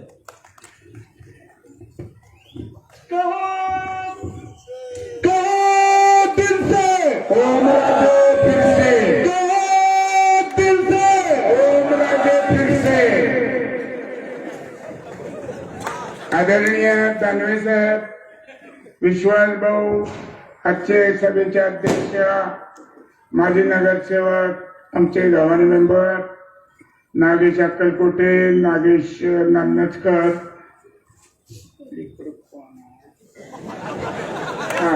जमाले मामा, मकरन मालक, आरगडे वकील साहेब, इकबाल भाई पटेल, नंदकुमार काशीद सर, बंधुबाबा माने, सर्वच व्यासपीठावरील आमच्या सर्व महिला भगिनी आणि तिन्ही महाविकास आघाडीचे सर्व पदाधिकारी आणि अतिशय मोठ्या संख्येनं उपस्थित असलेले बार्शी आणि बार्शी तालुक्यातील सर्व मतदार बंधू आणि भगिनींनो, तरुण मित्रांनो, पत्रकार मित्रांनो, वेळ खूप कमी आहे. दानवे साहेब आज माझ्या कल्पनेप्रमाणे पहिल्यांदाच बार्शीत येत आहे. छत्रपती संभाजीनगर मधून ते आज बार्शीत येत आहेत आणि त्यांना वेळ मिळावा म्हणून मी 5च मिनिटात संपवणार आहे. माझ्यावर पण काल तिथं काहीतरी बोलले, यांच्यावर एसीबीचे आता काय काय सांगितलं 3 किंवा 2-4 वर्ष तुरुंगात घालतो. हे काय फौजदार आहे का हवालदार आहे? अरे आम्ही कुणाचे 2 पैसे खिशात हात घालून घेतलेले नाही या दिलीप सोपलाना आणि त्याच्या कुटुंबाला. त्याच्यानंतर कुणाचे गाळे ह्याचा त्याला त्याचा ह्याला करताना पैसा घेतलेला नाही. 2 लाख रुपये जे आणि फार कमी सांगितलं. असे जे प्रकार आहे चालू ते नाही केलेले, कधीच केलेले नाही. आणि तो हा एक माणूस सोडला 150 तर त्याच्या जवळचे सुद्धा म्हणणार नाही की स्वप्नानं पैशाला शिवलाय म्हणून. आणि ही माझी गॅरंटी आहे. तुम्हाला संस्काराचाच भाग नाही, त्याच्यापासून चांगलं कसं अपेक्षा करायची? बाभळीच्या झाडाला आंबे कसे लागायचे?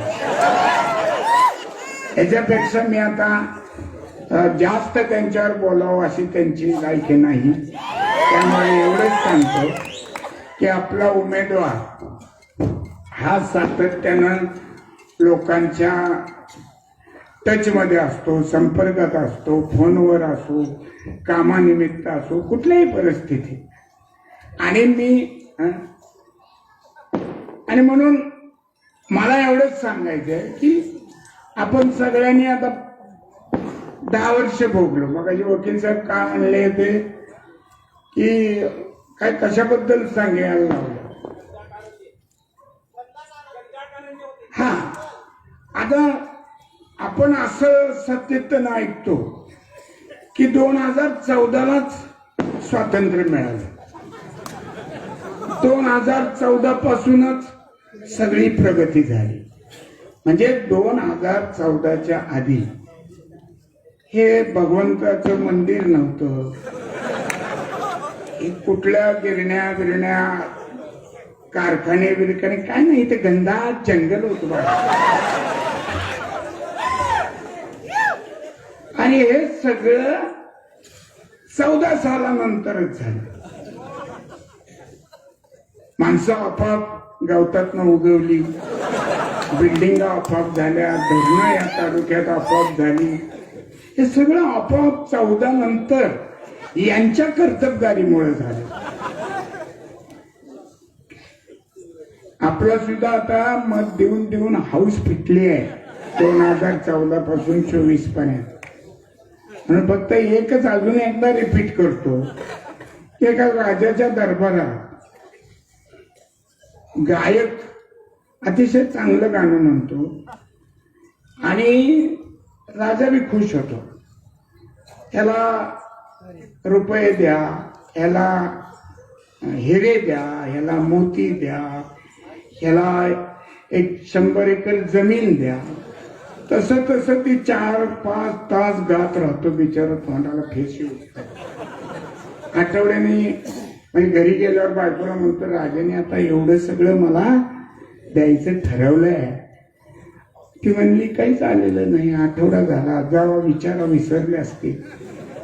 राजाकडे जातो तो, म्हणतो, राजा साहब आपने तो कहा था, ये अशरफिया दे दो, ये सोना दे दो, चांदी दे दो, मोती दे दो, हीरे दे दो, उसका क्या हुआ? राजा म्हणतो, अरे ये लेन देन की बात कहां से आई? तूने मेरे कान खुश किए, मैंने तेरे कान को खुश किया, हिसाब किताब बरोबर हो गया. आता एवढं लक्षात ठेवा. आणि 7 तारखेला आपल्या अडीअडचणीला धावणारी उमेदवार आणि त्याच्या पाठीमागची सगळी या ठिकाणी पुढे बसलेली जी टीम आहे, ही सातत्यानं लोकांच्या अडीअडचणी सोडवण्यासाठी आपण धडपडतो.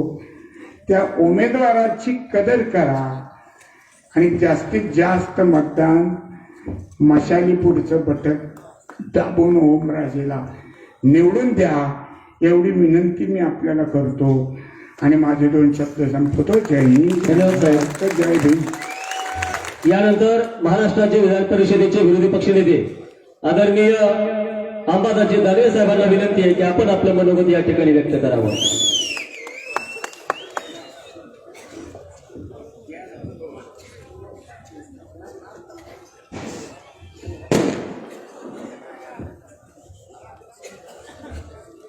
महाराष्ट्राची कुलस्वामिनी आहे तुळजाभवानी, सह्याद्रीचा जाणता राजा छत्रपती शिवराय, हिंदुहृदय सम्राट शिवसेना प्रमुख श्रीमान बाळासाहेब ठाकरे यांना मानवंदना. आज या निर्धार महाविजयाचा या सभेस उपस्थित आपल्या मतदारसंघाचे नव्हे तर या राज्याचे ज्येष्ठ नेते असणारे माजी मंत्री मान्य दिलीपजी चौकणकर,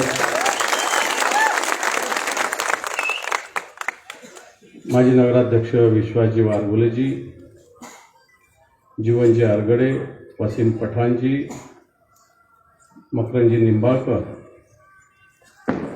व्यासपीठावर सर्व शिवसेना, काँग्रेस, राष्ट्रवादी काँग्रेस, इतर सहकारी पक्ष यांचे सर्व पदाधिकारी, अधिकारी, लोकप्रतिनिधी, समोर बसलेले सर्व माता भगिनी आणि बांधवांनो, मी संभाजीनगरहून मुद्दामून या सभेला आलोय. या सभेला येत असताना फक्त मराठवाडा आणि पश्चिम महाराष्ट्र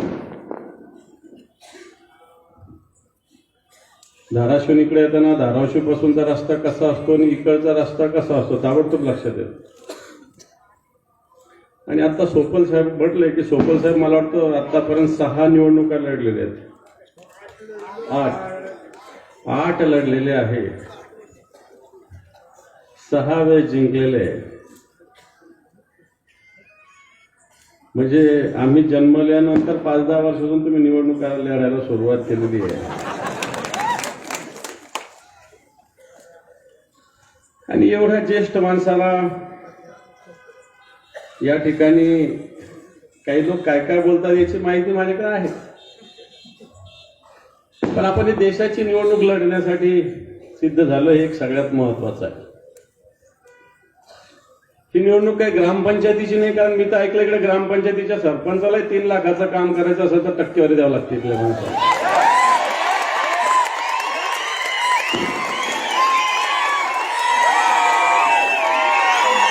सन्माननीय ओम राजे निंबाळकरांचे या ठिकाणी प्रचंड अशा टाळ्यांच्या कडकडाटाने आपण स्वागत करायचं. ओम दानाचे मागे लढाओ. आदरणीय ओम राजे निंबाळकर साहेब.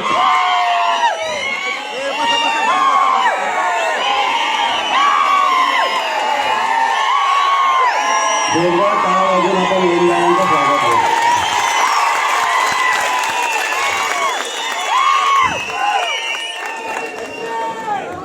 आणि मी ऐकलं की इथल्या ही निवडणूक देशाची असताना मी असं ऐकलं की इथल्या ग्रामपंचायतीच्या सरपंचांनी सुद्धा एखादं 3 लाखाचं 5 लाखाचं काम केलं की त्याचा हिशोब इथे आमदार करतात. आणि एक आणखी हेही ऐकलं की खूप मस्ती आलेली, हेही ऐकलेलं आहे. राज्यात सत्ता असली म्हणजे मस्ती. मला वाटतं एवढ्या मोठ्या ज्येष्ठ नेत्यासमोर यांनी सगळ्या सत्ता अनुभवलेल्या आहे.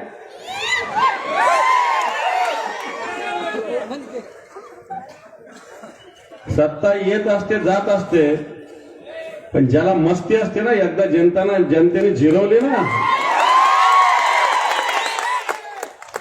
मला वाटतं सोपल साहेबांसारखं प्रेम ठीक आहे, थोडक्यात मागच्या जे झालं असेल ते झालं असेल, पण येणाऱ्या काळात यांच्यासारख्या ज्येष्ठाला कोणी थांबवू शकत नाही या भागामध्ये. आपण देशाची निवडणूक असताना देश पातळीवर या मतदारसंघात आता ओमदादा धाराशिवला बोलले की देशाच्या पंतप्रधानाला इथं सभा घ्यायला यावी लागते, याचाच आपला विजय चालवला आहे. आणि ज्या पद्धतीनं ही धाराशिव मतदारसंघाची निवडणूक होत असताना आपण बघतो या देशात मागच्या 10 वर्षापूर्वी जे सरकार आलं, या सरकारने शेतकऱ्यांना काय काय आश्वासनं दिली होते, युवकांना काय काय आश्वासनं दिली होती, माता भगिनींना काय काय आश्वासनं दिली होती.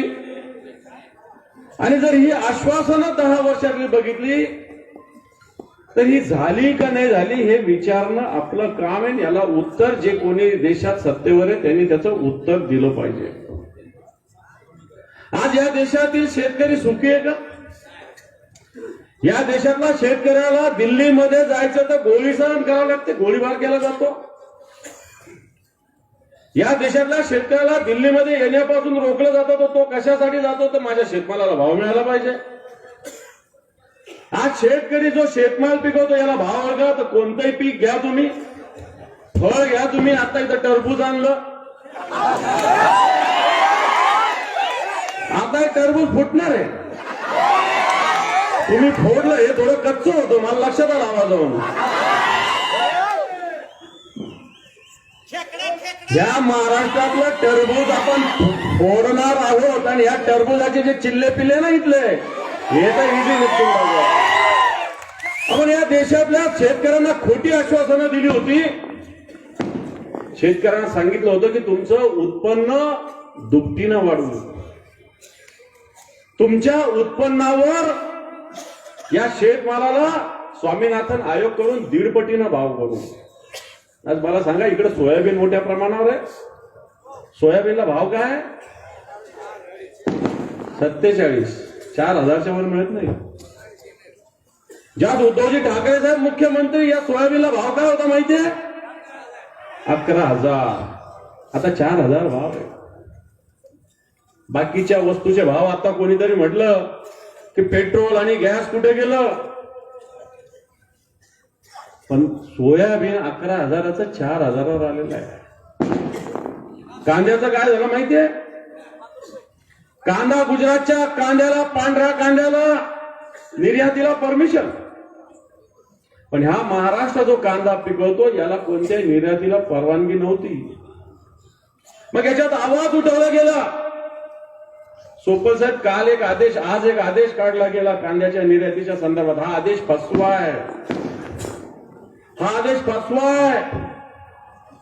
हा आदेश शेतकऱ्यांना अन्याय करणारा आहे. 40% अबकारी कर, 40%. जे कंटेनर आहे, कंटेनरचा हिशोब केला तर 550 USD द्या असं म्हटलेलं आहे. ते खरं तर 400 पाहिजे. आपण कांदा पिकवतो, हा कांदा आपल्याला रस्त्यावर फेकायला दिलेला आहे. मागच्या काळात कांद्याच्या निर्यातीला छोटीशी परमिशन मिळाली. कुठे अफगाणिस्तान, कुठे बांगलादेश, कुठे श्रीलंका, जिथं आपल्या इतकाच भाव आहे. कुवेतला परमिशन नाही दिली, दुबईला कांदा द्यायला परमिशन नाही दिली, जिथं 90 रुपये कांदा होता. म्हणून हे सरकार खऱ्या अर्थानं शेतकऱ्याचं अंगठ मोडणारं सरकार आहे. मग आमच्याकडे मोठ्या प्रमाणावर कापूस असेल, याची सुद्धा ती स्थिती आहे. कांद्याची ती स्थिती, आता द्राक्षाची सांगितलं ही स्थिती आहे. कोणतंही फळ घ्या याची परिस्थिती आहे, डाळिंब घ्या त्याची स्थिती आहे, संत्री घ्या विदर्भाची त्याची सुद्धा ती स्थिती आहे. आणि सरकार शेतकऱ्याचं आहे का? खऱ्या अर्थानं आपण 80% कृषी प्रधान असलेला हा देश, हा यशवंतराव चव्हाणांचा देश, हा वसंतराव नाईकांचा देश, या देशामधला शेतकऱ्याचं अंगठे मोडण्याचं पाप नरेंद्र मोदी सरकारने केलं. शेतकऱ्याच्या गोष्टी मोठ्या मोठ्या येऊन भाषण करतात. मागच्या काळात या महाराष्ट्रात अनेक संकटाला शेतकऱ्याला सामोरं जावं लागलं. अवकाळी आला, गारपीट आली, सरकारने घोषणा केली, पण या शेतकऱ्याच्या पत्रात 1 रुपया सुद्धा मिळाला नाही. 1 रुपयात पीक विमा मोठी घोषणा केली. कोणाला मिळाला पीक विमा? कोणाला पीक विमा मिळाला का? नाही. 2020चा पीक विमा बाकी होता. हे ओमदादा आणि आपले कैलास पाटील उपोषणाला बसले. या धाराशिव जिल्ह्यामध्ये जवळपास 1,71,000 शेतकऱ्याला विमा मिळाला. आता शेतकऱ्याची फसवणूक करण्याचं पाप हे सरकार करतंय. आज अशी स्थिती असताना जसं देशाचं सरकार तसं राज्याचं सरकार अशाच पद्धतीनं वागतं. या देशामध्ये मागच्या 10 वर्षात 26,000 शेतकऱ्यांनी आत्महत्या केल्या. हे जे गद्दाराचं सरकार जसं आलं तसं 3,500 आत्महत्या महाराष्ट्रातल्या शेतकऱ्यांनी केलेल्या आहेत. या देशात 26,000 आत्महत्या झाल्या. याचं पाप कोणाचं आहे? याचं पाप आजच्या केंद्र सरकारचं आहे. या सरकारने घोषणा केली होती हर घर जल. किती घरी जल आलं? किती घरी नल आला? हर घर नल आणि हर घर जल. जल जीवन मिशन योजना. तुमच्या इथला आमदार त्याच्यात पण हिशोब करतो, किती टक्के आलं तर काम करायचं म्हणतो. करतो का नाही? इमानदारीने सांगा. आज घर घर जल हर घर नल नरेंद्र मोदी सरकारची घोषणा पूर्ण होऊ शकली नाही. 2016ला घरकुलाच्या याद्या बनल्या. 2016ला या सरकारने सांगितलं होतं की 2022 पर्यंत या हिंदुस्थानातल्या प्रत्येक माणसाच्या घरावर छत असेल. इथले अनेक ग्रामपंचायतीचे सरपंच, ग्रामपंचायत सदस्य इथं बसले असतील, नगरपालिकेचे नगराध्यक्ष पण इथं बसलेले आहे. घरकुलाच्या ज्या 2016च्या याद्या होत्या, ज्या 2022ला कंप्लीट करायच्या झाल्या कंप्लीट. 5%, 6%, 7% सुद्धा घरकुल होऊ शकलं नाही. चूक आहे का बरोबर आहे? जर तुम्ही 2022ला हर घर छत देणार होते तर त्यातल्या 5% लोकांना सुद्धा तुम्ही मागच्या 8 वर्षात छत देऊ शकले नाही. अशा प्रकारची योजना आहे. घोषणा करतोय आयुष्यमान भारत. 5 लाख रुपयाचा लोकांना मोफत इलाज. इथं कोणी बसलेलं असेल तर मला एखाद्या माणसानं सांगावं की मला आयुष्यमान भारतचे 5 लाख रुपये दवाखान्यात इलाज केला मिळाले. मिळाले कोणाला? खोटे बोलणारे लोक आहे. मला इथं सांगायचं एखाद्या शेतकऱ्याच्या खिशात किसान क्रेडिट कार्ड आहे का? किसान क्रेडिट कार्डच्या मोठ्या मोठ्या घोषणा, पेट्रोल पंपावर जाहिराती, बसवर जाहिराती, विमानाच्या तिकिटावर जाहिराती. इथं बसलेले मला असं वाटतं 99% का 100% शेतकरी असेल.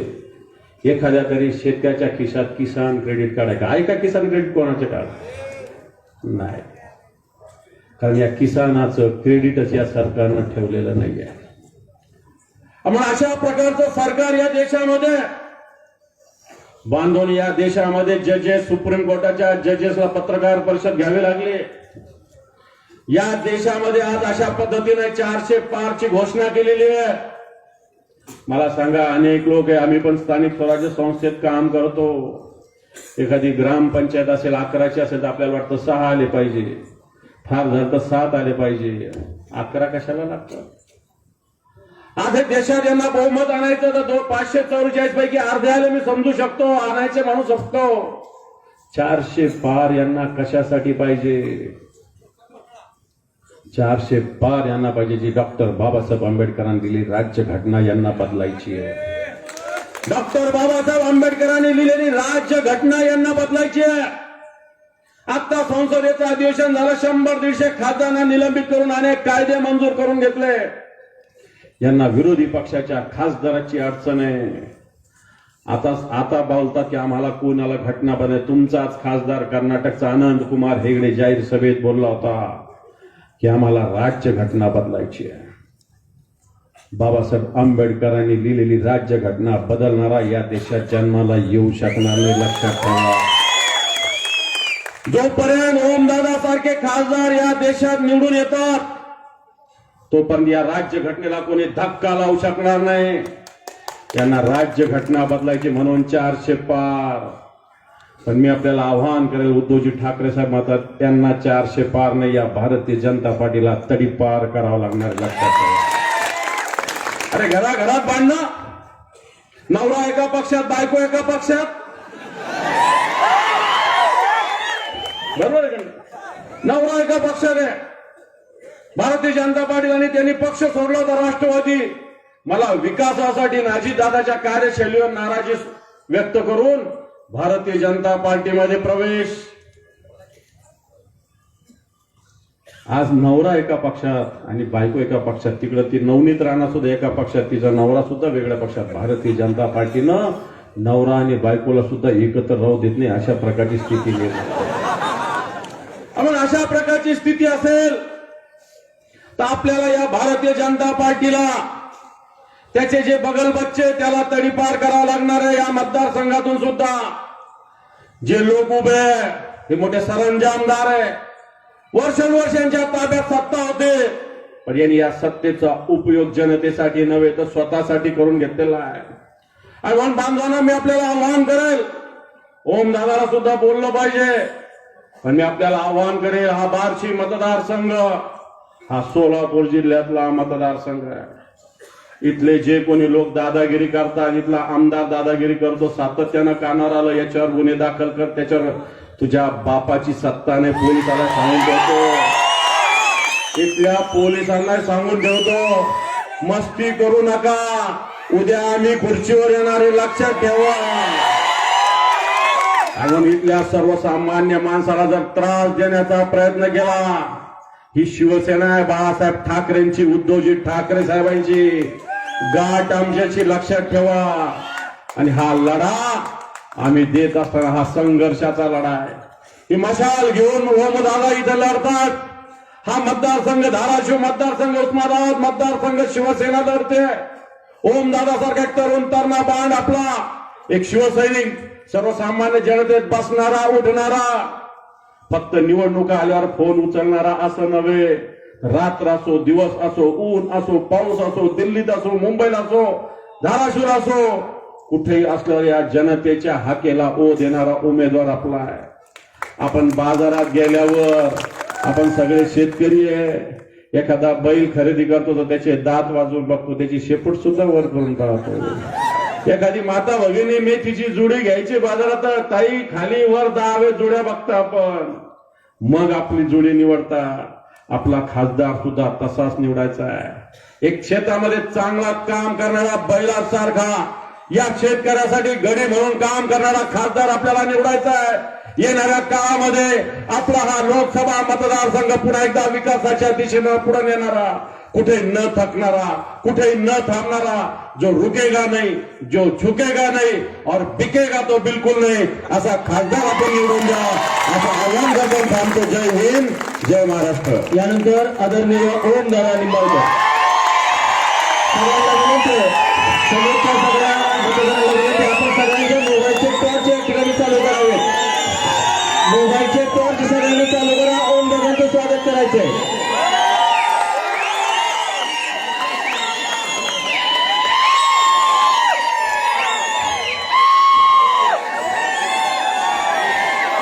लोकसभा सार्वत्रिक निवडणुका 2024 याच्या अनुषंगानं या ठिकाणी जी प्रचार सभा आयोजित केली, या प्रचार सभेला उपस्थित असलेले विधान परिषदेचे विरोधी पक्षनेते सन्माननीय अंबादासजी दानवे साहेब,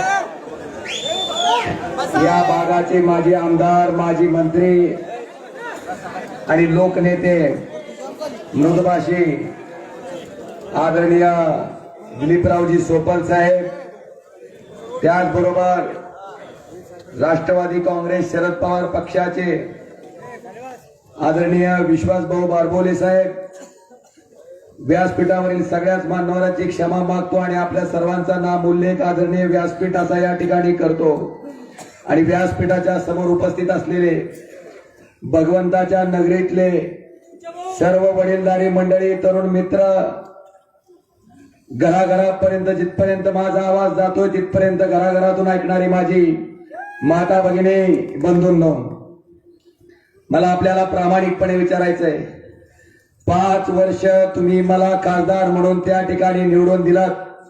मला बार्शीतले लोक साहेब म्हणायचे की ओमदादा आम्हाला जरा धाराशिवकराचा अनुभव वाईटच आहे, आता दिसले की पुन्हा 5 वर्षांनाच दिसतील।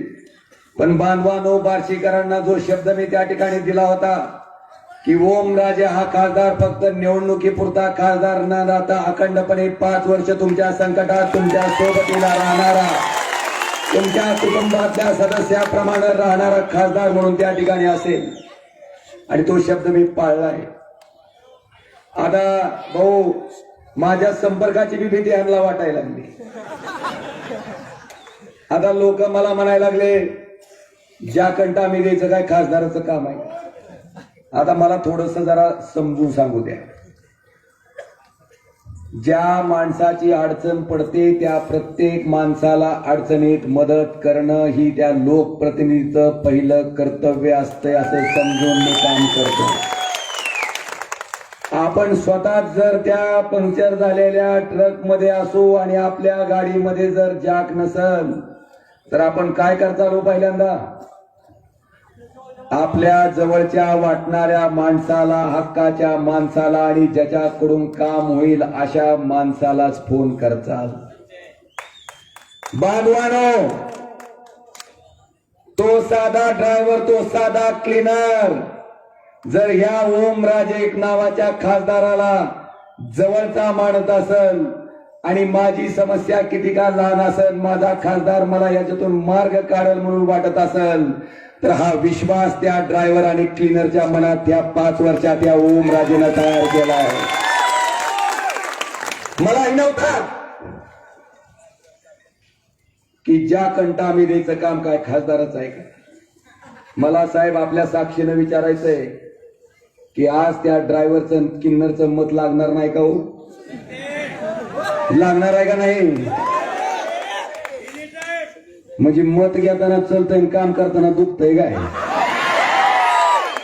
आणि मला आपल्या सगळ्याच्या साक्षीनं सांगायचंय की अडचणीत सापडलेल्या माणसाला त्या ठिकाणी मदत करणं आपलं कर्तव्य असं समजून मी काम करतो। आणि मला वाटतंय जिल्हा नियोजन समितीच्या बैठकीमध्ये जंगली रम्मी खेळण्यापेक्षा अडचणीत सापडलेल्या ड्रायव्हरला ज्या कंटाळी दिल्याला जायच नाही। भानगड असे झाले की ह्यांना सुधारणच गेले। एक नाही बाबा, 8 आमदार आहेत असली, त्याच्यावर बी भागा नाही. 40 आमचे आमदार फोडून आखी शिवसेना घेतली ताब्यात, त्याच्यावर बी भाग नाही. भाऊची सुद्धा राष्ट्रवादी फोडून 38 बोके पक्षासहित ताब्यात घेतले. काँग्रेस फक्त बचले, ते बी तुमचा प्रादेशिक पक्ष नाही, राष्ट्रीय पक्ष म्हणून, नाहीतर तुमचा बी हात घेऊन तुम्हाला बारसिर्डीची पाळी येत होती. त्याच्यातले बी काय खिडक्या घेतल्या तोडून, आणि मनसेचं इंजिन तर बिनशर्त ह्यांचे डबे वाढायला लागले. काय अडचण नाही. एवढं करून बी अजून विश्वासी नाही, अजून समाधान होई नाही. मला आपल्या सगळ्याला सांगावंसं वाटतं, एवढं करून कॉन्फिडन्स ना म्हणून म्हणले मोदी साहेब तुम्ही बी येऊन जावा, बघू काय होतंय. आणि साहेब, मोदीच्या सभेत खालच्या माणसाला म्हणावं लागत होतं, विचारत होतं बोला की र, बोला की र, बोला की र म्हणून. खालचं एक जण सुद्धा बोलणं गेला, जणू की मारून मुक्तून धरून नेल्या नाही. आणि आज उद्धव साहेबांची सभा झाली, अरे गप बसा गप बसा गप बसा म्हणलं तर गप काय बसायला तयार नव्हती, जिवंत सभा होती. मला सांगा, इतकी ताकद लावल्याच्या नंतर सुद्धा ह्यांना विश्वास काय ना, त्याचं कारण आहे काय काय आमदार तर आज फोन लावून दाखवायला लागले की आम्ही सुद्धा काम करतो असं म्हणून. मला तुम्हाला एवढंच सांगायचंय की ओमराजेनं आज निवडणूक आली म्हणून काल फोन लावून रेकॉर्डिंग केलेली नाही. ओमराजेनं 5 वर्षे ह्या बार्शीकरांसाठी दिले. आणि माझी गंमत सांगतो, माझ्या एका फोनवर 800 ते 900 फोन येतात, असे 4 फोन आहेत आपले. एका फोनवर 800 म्हणलं तर 4 फोनचे किती झाले, 8 चोक 3200. त्याच्यातले 2200 आपण 1100 मोदी साहेबांना 1100 शाह साहेबाला सोडून दिले. फक्त 1000 धरो, 1000 दिवसाला फोन असतील तर 10 दिवसाचे 10,000, एका महिन्याचे 30,000, एका वर्षाचे 12×3 3,60,000 आणि 5 वर्षाचे 5×15 35 18 लाख लोकांचा माझा 5 वर्षाचा संपर्क आहे. आता कुणाचा मायका लाल जरी या ठिकाणी आला तर 18 दिवसात 18 लाख लोकांचा संपर्क करून त्यांची कामं करून देऊ शकत नाही. आणि साहेब, मंत्री आमदार खासदार केलेली माणसं फुटतील, पण ज्या बिचाऱ्या शेतकऱ्याला एकच डीपी बदलून दिला असेल, कुणाचं पीक कर्ज करून दिला असेल, कुणाचं शैक्षणिक कर्ज करून दिला असेल, कुणाचा वारसाचा फेरवडला असेल, कुणाच्या मंडळीला त्या ठिकाणी डिलिव्हरीसाठी 2 बाटल्या रक्त दिला असेल, ती माझा साधा शेतकरी हे बोके जरी फुटले खोके घेऊन तरी माझा सामान्य माणूस कधीही त्या ठिकाणी विसरत नाही, जाणीव ठेवते. आज या भगवंताच्या नगरीत तुमच्या सगळ्याच्या साक्षीनं मला सांगायचंय, माझ्यावर काय वाटेल ते आरोप करणाऱ्याला करू द्या, त्याच्याबद्दल मला काही बोलायचं नाही. साहेब, जर आम्ही टक्केवारी घेतली असती तर ह्या सामान्य शेतकऱ्यांना त्याच्या कष्टातले 10,000 रुपये आणून मला निवडणूक लढवण्यासाठी दिले नसते. त्या रिटायरमेंट रिमांडनं त्या ठिकाणी त्याचं सोनं तोडून 25,000 रुपये या ओमराजेला दिले नसते. आणि गौंडी काम करणाऱ्या साध्या गौंड्यानं त्याचे 1100 रुपये मला दिले नसते. माझी मंगरुळला एक बहीण आहे, 8वीत शिकणारी, 13 वर्षाची, चिंचा फुडती, चिचोक बाजूला करती, चिंचा बाजूला करती. त्या बहिणीनं तिच्या कष्टाचे 1660 रुपये ह्या ओमराजेला दिले नसते. बांधवानो, एवढ्या साध्या कष्टाच्या 1660 रुपयाला इकडच्या 100 कोटीची सर येणार नाही. आणि मी बघतोय साहेब, ऐन चैत्रात बोकडाची जेवण चालू आहे, पैशाचा महापूर आहे. पण मला बार्शीकरांना सांगून द्यायचंय साहेब, जी निवडणूक पैशावर होती, आज ती निवडणूक माणुसकीवर आपण आणलेली आहे. साहेब, मी 5 वर्षासाठी तुमच्यासाठी झटलोय. भगवंताच्या साक्षीनं सांगतो की हा ओमराजे मागचे 5 वर्षे 1 मिनिट 1 सेकंद थांबला नाही. जिथं कुठं अडचण येईल त्या प्रत्येक क्षणी तुमच्यासाठी ओमराजे त्या ठिकाणी तुमचा एक घरातला सदस्य म्हणून कार्यरत होता. आणि बांधवानो, आता तर मला कळायले मताला 2000 आहे म्हणून. पण मला आपल्याला सांगायचंय बेमानीनं कमवलेल्या पैशाला बेमानी करणं जगातली सगळ्यात मोठी इमानदारी आहे. साहेब, राऊत चाळीमध्ये राहणारी सुद्धा माणसं मला फोन करून सांगते, दादा तुम्ही काळजी करू नका, तुम्ही तुमचं मन निर्मळ आहे, तुमचं काम प्रामाणिक आहे, फक्त आम्हाला काय अडचणी आहे. पण मत पेटी उघडल्यावर तुम्हाला 1,00,000% लक्षात येईल की राऊत चाळीतली सुद्धा तुमच्या मागे माणसं किती आहे. आणि म्हणून आपल्याला सांगतो, मला काळजी नाही. माझ्याबद्दल शहरातलं बोलते. सुभाषनगर चौक सुशोभीकरणासाठी 8 लाख रुपये दिले, लहुजी वस्ताद चौक सुशोभीकरणासाठी 8 लाख रुपये दिलेत, भीमनगर अशोक स्तंभासाठी 10 लाख रुपये दिलेत, जैन मंदिर पेवर ब्लॉकसाठी 10 लाख रुपये दिलेत, जाणीव फाउंडेशनच्या स्मशानभूमीसाठी 2 दहनशेड 14 लाख रुपयाचे दिलेत. बांधवांनो, हे खासदार निधीतून दिलेत. जर आपल्या आमदार साहेबाला जर माहिती करता आलं तर तेवढं करून द्यावं माझी विनंती. केलंय ती केलंय आणि प्रामाणिकपणे केलंय. आता माझी आपल्या सगळ्याला विनंती आहे की एवढ्या शक्तीच्या विरोधात फक्त एकटा ओमराजा आणि साथीला मला वाटतं सोपल साहेब भाऊ, तुम्ही तुमच्यासारखे सगळे निष्ठावंत माणसं उभे आहेत.